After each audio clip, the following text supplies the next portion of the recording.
بسم الله الرحمن الرحيم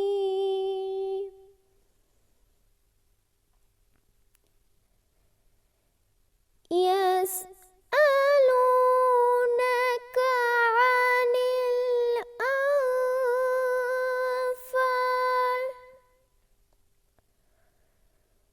قل الأنفال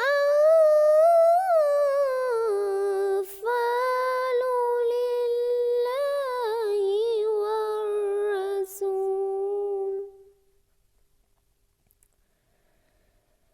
فاتقوا الله وأصلحوا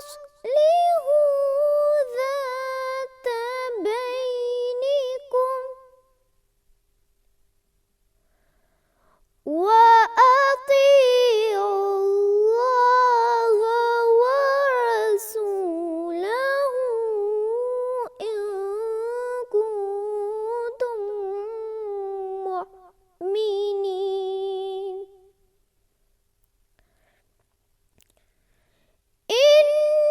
إنما المؤمنون الذين إذا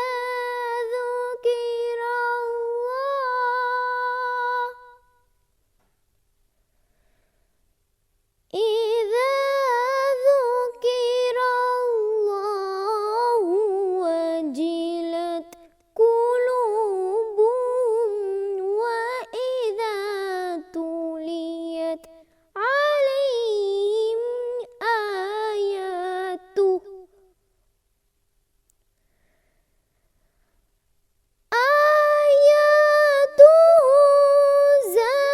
زادتهم إيمانا وعلى ربهم يتوكلون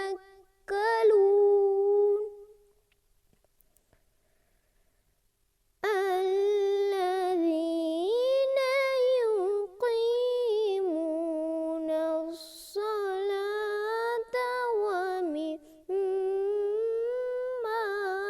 رزقناهم ينفقون صدق الله العليم.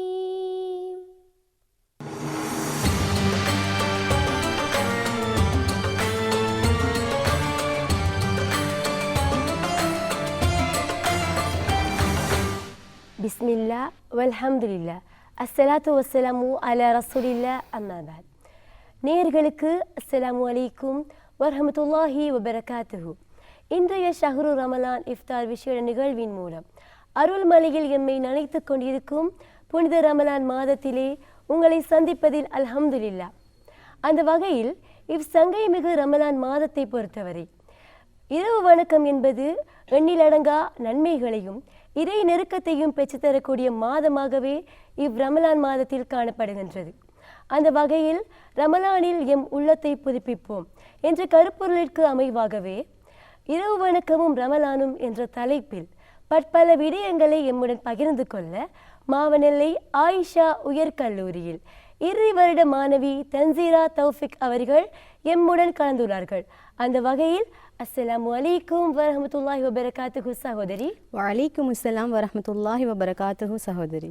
ஆம் சகோதரி, இரவு வணக்கமும் ரமலானும் என்ற இன்றைய தலைப்பில் இரவு வணக்கத்தை பற்றி சற்று அறிமுகத்தை எம் நேயர்களுடன் பகிர முடியுமா?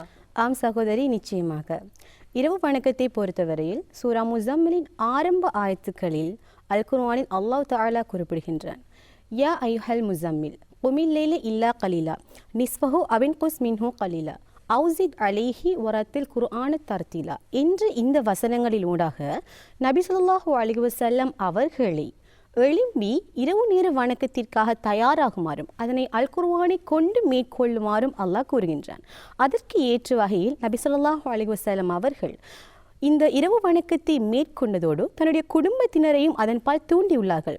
இது குறித்து நபி ஸல்லல்லாஹு அலைஹி வஸல்லம் அவர்கள் குறிப்பிடுகையில், இந்த இரவு வணக்கமானது பின்னி இரவு நேரங்களில் அதிகம் இறைவனுடன் அஞ்சுவதும் இறைவனுடன் சேர்ந்து உறவாடுவதும் மேலும் சுஜூதின் நேரத்தை விட நின்று வணங்கும் நேரத்தை அதிகப்படுத்திக் கொள்வதும் என்று கூறுகின்றார். ஆம் சகோதரி, நீங்கள் கூறியது போன்று நபி ஸல்லல்லாஹு அலைஹி வஸல்லம் அவர்கள் தன்னுடைய இரு கால்களும் வீங்கும் அளவிற்கு நின்று தொழுதுள்ளார்கள் என்று இது குறித்து ஆயிஷா நாயகி அவர்கள் வினவிய போது, நான் அல்லாஹ்வுக்கு மிகவும் நன்றியுடைய அடியானாக இருக்கக்கூடாதா என்று நபி அவர்கள் வினவியமே இரவு நேரத்தை இரவு வணக்கத்திற்கு உரிய நேரமாக நபி அவர்கள் முக்கியத்துவப்படுத்தியுள்ளது மிக முக்கியமானது அல்லவா? ஆம் சகோதரி, நிச்சயமாக. அல் குர்ஆனிலே நீங்கள் கூறியது போன்றுதான் அல் குர்ஆனிலே சூரா சஜிதாவில் 16வது வசனத்தில் அல்லாஹ் இந்த சுவனவாசிகளை பற்றி குறிப்பிடுகின்றான். அந்த சமயத்தில் அல்லாஹ் கூறுகின்றான், இன்னல் முத்தகீன ஃபி ஜன்னாத்தில் வ உயூன், இந்த சுவனவாசிகள் அவர்கள் சுவனச் சோலைகளிலும் நீரூற்றுகளிலும் இருப்பார்களாம். அதனைத் தொடர்ந்து வரக்கூடிய அந்த வசனங்களில் அல்லாஹ் இவர்களுடைய பண்புகளை பற்றி கூறுகின்றான். அந்த சமயத்தில் அல்லாஹ் குறிப்பிடுகின்றான், இவர்கள் அல்லாஹ்வுக்கு மிகவும் நன்றியுள்ள அடியார்களாகவும் குறைவாக உறங்கி பின்னிரவு நேரங்களில் இறைவனிடம் அதிகமாக இறைஞ்சவர்களாகவும் இருந்துள்ளார்களாம். இவற்றை நாங்கள் வைத்திருக்கையில் இந்த இறை பக்தியாளர்கள் இவ்வாறு அல்லாஹ்விடம் அளவுக்கு அதிகமாக நேசர்களாக திகழும் இந்த இறை பக்தியுடையவர்கள், இந்த தக்வாதாரிகள் சுவனவாசிகளாக காணப்படுவதற்கு இவர்கள் இறைவு வணக்கத்தில் ஈடுபட்டது ஒரு காரணமாக காணப்படுகிறது. ஆம் சகோதரி, இந்த ரமலான் மாதத்தை பொறுத்தவரை இரவு வணக்கத்துக்குரிய மாதமாகவே அல்லாஹ் மாற்றியுள்ளதோடு இறை நேசத்திற்கும் அதற்கான வழிகளையும் அல்லாஹ் அருளியுள்ளார்.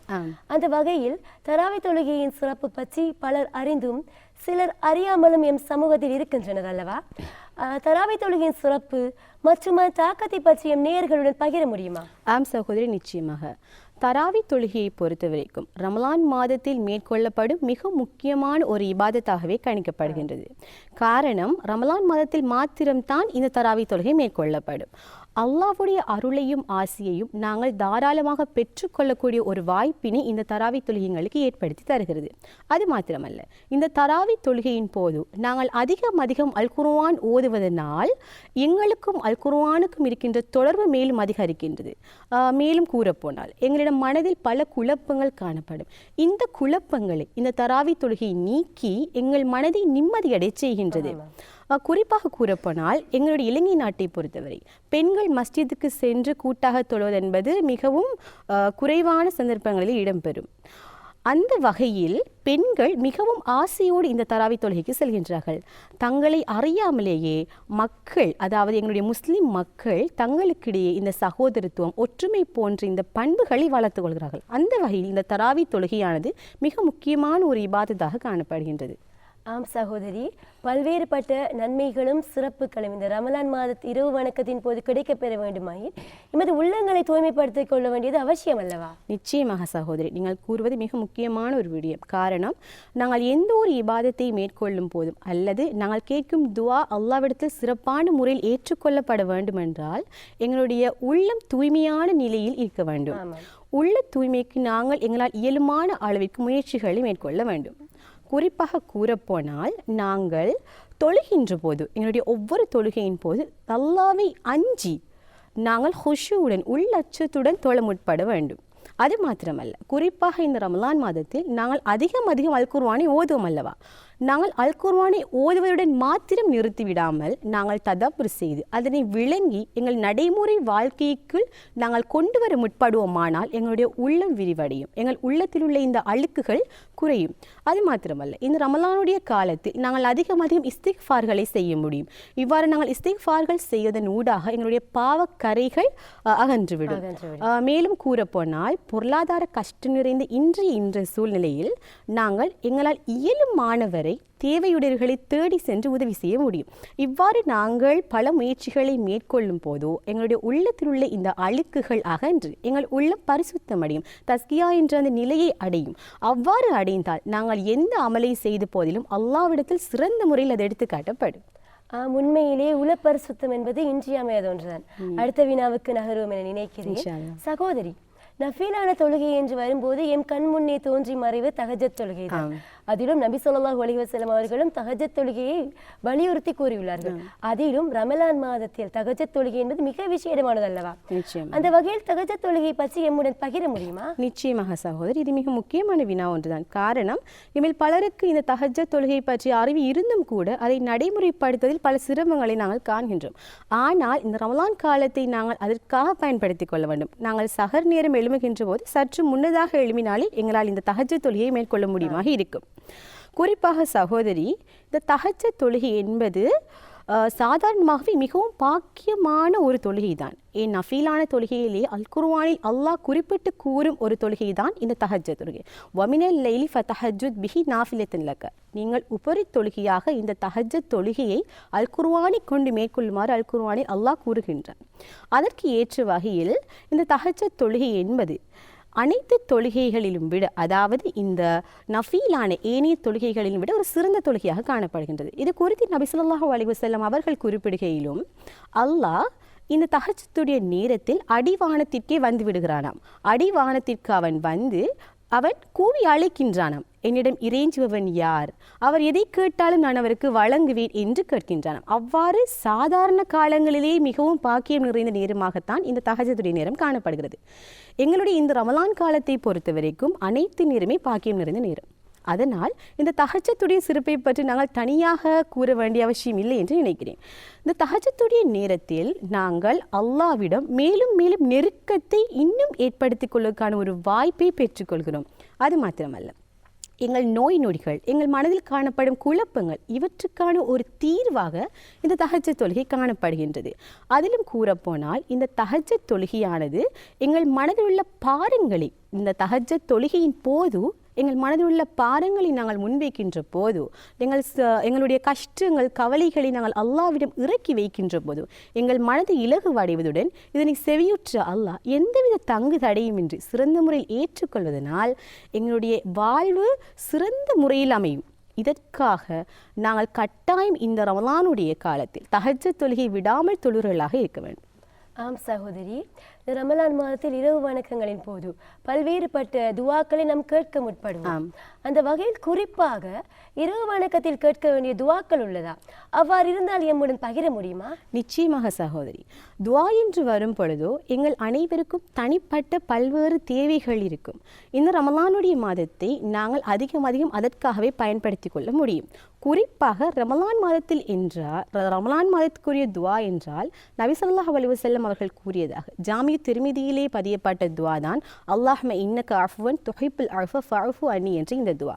இந்த துவாவை நாங்கள் இந்த ரமலானுடைய காலத்தில் அதிகம் ஓதிக்கொள்வதன் மூலம் எங்களுடைய பாவக்கரைகள் அடியோடு அழிந்துவிடும். மேலும் இந்த துவா என்று வருகையில் அல் குர்ஆனிலே அல்லாஹ் பல துவாக்கள் மூலம் எங்களுக்கு வழிகாட்டியுள்ளான். உதாரணமாக எங்கள் பெற்றோருக்கு நாங்கள் கேட்கும் துவா தான் ரப்பனா ரப்பிர் ஹம்ஹுமா கமா ரப்பயானி சகீரா என்ற துவா. அது மாத்திரமல்ல, எங்களுடைய சிறந்த வாழ்க்கை துணைக்கு நாங்கள் கேட்கும் துவா தான் ரப்பனா ஹப்லனா மின் அஸ்வாஜினா வதுர்ரியாத்தினா குர்ரத் ஐன் வஜஅல்னா லில் முத்தகீன இமாமா. அது மாத்திரமல்ல, நாங்கள் எங்களுடைய ஈமானிய சகோதரர்களுக்காக கேட்கும் துவா ரப்பனா அக்ஃபிர் லனா வ லிஇஹ்வானினா அல்லதீன சபகூனா பில் ஈமான் வலா தஜஅல் ஃபீ குலூபினா கில்லல் லில்லதீன ஆமனு ரப்பனா இன்னக ரഊஃப் ரஹீம். இவ்வாறான துவாக்கள் நாங்கள் எங்களுக்கு ஏற்ற வகையில் எங்களுடைய தேவைகளை பொறுத்து நாங்கள் அல்லாஹ்விடம் இறைஞ்சுகின்ற போது நிச்சயம் அல்லாஹ் இந்த ரமலானுடைய காலத்தில் எங்களுடைய தேவைகளுக்கு ஏற்ற வகையில் எங்களுடைய துவாக்களை அங்கீகரித்து எங்கள் வாழ்க்கையை செல்வியாக்குவார். ஆம் சகோதரி, நாங்கள் நிகழ்ச்சியில் இறுதிக்கு வந்து விட்டோம் என நினைக்கிறேன். அந்த வகையில் நாம் ரமலான் மாதத்தில் நேரத்தை திட்டமிட்டு அதற்கேற்ற வகையில் ஒழுங்கமைத்துக் கொள்வது மிக முக்கியமானதல்ல. அந்த வகையில் ரமலான் மாதத்தில் இரவு நேரத்தை எவ்வாறு முகாமைத்துவம் செய்யலாம் என சில ஆலோசனைகளை பகிர முடியுமா? நிச்சயமாக சகோதரி. இந்த ரமலான் மாதத்தை பொறுத்த வரைக்கும் நாங்கள் இரவு வணக்கத்தை மிக முக்கியமான ஒன்றாக கருதி அதற்காக நேரம் ஒதுக்க வேண்டும் என்பது மிக முக்கியமான ஒரு விடயம். எங்கள் அனைவருக்கும் ஒரு அவா இருக்கும், நான் கட்டாயம் இந்த ரமலானையாவது சரியான முறையில் கழிக்க வேண்டும் என்று. ஆனால் எங்களிடம் காணப்படும் சில பொடுபோக்குத்தனமான தன்மை, வேலை, இவ்வாறான காரணங்களினால் நாங்கள் தவறுவிடுவது உண்டு. ஆனால் கட்டாயமாக நாங்கள் சரியான ஒரு திட்டமிடலுடன் இதனை மேற்கொள்வோமானால் முழுமையான பயனை எங்களால் அடைந்து கொள்ள முடியுமாக இருக்கும். அந்த வகையில் இரவு வணக்கத்தில் நாங்கள் ஒதுக்கக்கூடிய அந்த நேரத்தை சரியான முறையில் திட்டமிட்டு ஏனைய வேலைகளுக்கான நேரத்தை நாங்கள் குறிப்பிட வேண்டும், குறிப்பிட்டு பட்டியல்படுத்த வேண்டும். அது மாத்திரமல்ல, இரவு வணக்கத்தின் போது நாங்கள் அல்லாஹ்வுடன் எந்தவித தடையுமே, தூக்கம், இயலாமை இவ்வாறான காரணங்கள் இல்லாமல் சரியான முறையில் உறவாடுவதற்காக பகல் நேரத்தில் எங்கள் உடலுக்கு நாங்கள் ஓய்வளிப்பது மிக முக்கியமான விடை. அது மாத்திரமல்ல, நாங்கள் உணவு எடுத்துக்கொள்ளும் போது, அதாவது சஹர் வேலைகளாக இருந்தாலும் எங்களுடைய இஃப்தார் வேலைகளாக இருந்தாலும் இவ்வாறான நேரங்களில் நாங்கள் உணவுகளை உட்கொள்ளும் போது நாங்கள் எங்கள் உடலுக்கு ஆரோக்கியமான உணவுகளை உட்கொள்ள வேண்டியது அவசியம். காரணம், நாங்கள் எந்த ஒரு இபாதத்தை மேற்கொள்ள வேண்டிய தேவை இருந்தாலும் எங்களுடைய உடல் ஆரோக்கியம் என்பது மிக முக்கியமான ஒரு விடயமாக காணப்படுகிறது. அது மாத்திரமல்ல, எங்கள் குடும்பத்துடன் சேர்ந்து நாங்கள் இந்த இரவு வணக்கங்களில் ஈடுபடுவதற்காக நேரத்தை ஒதுக்க வேண்டும். குடும்பத்துடன் சேர்ந்து எங்களுடைய சகோதரர்களாக இருக்கட்டும், எங்களுடைய தாய் தந்தையர்கள், எங்களுடைய உறவினர்கள், இவ்வாறு அனைவருடன் சேர்ந்து நாங்கள் சிறந்த முறையில் இந்த ரமலானை நாங்கள் திட்டமிட்டு கழிப்போமானால் அல்லாஹ் எங்களுடைய பாவங்கள் அனைத்தையும் மன்னித்து எங்களுடைய ரமலானை இன்ஷா அல்லாஹ் கட்டாயம் அவன் ஒரு சிறந்த கூலி வழங்கக்கூடியவனாக கூலி வழங்குவான். இன்ஷா அல்லாஹ். அல்லாஹ் கூறுகின்றான், நானே இதற்கு கூலி வழங்குவேன் என்று. அந்த வகையில் நாங்கள் அனைவரும் இந்த ரமலானையும் சிறந்த முறையில் திட்டமிட்டு இரவு வணக்கத்திற்கு என்று நேரம் ஒதுக்கி அதில் எங்களுடைய இந்த இரவு நேரத்தை சிறந்த முறையில் கழிப்போமானால் அதற்கான கூலியை நிச்சயம் அல்லாஹ் எங்களுக்கு தருவார். ஆம் சகோதரி, நிச்சயமாக ரமலான் மாதத்தில் இரவு வணக்கத்தை பற்றி பேச போனால் பேசிக்கொண்டே போகலாம். ஆனால் நேரத்தை கருத்தில் கொண்டு ஷஹ்ரு ரமலான் எனும் இஃப்தார் விசேட நிகழ்வினை முடிப்பதற்கு நிர்பந்தத்துக்கு உள்ளாகிறோம்.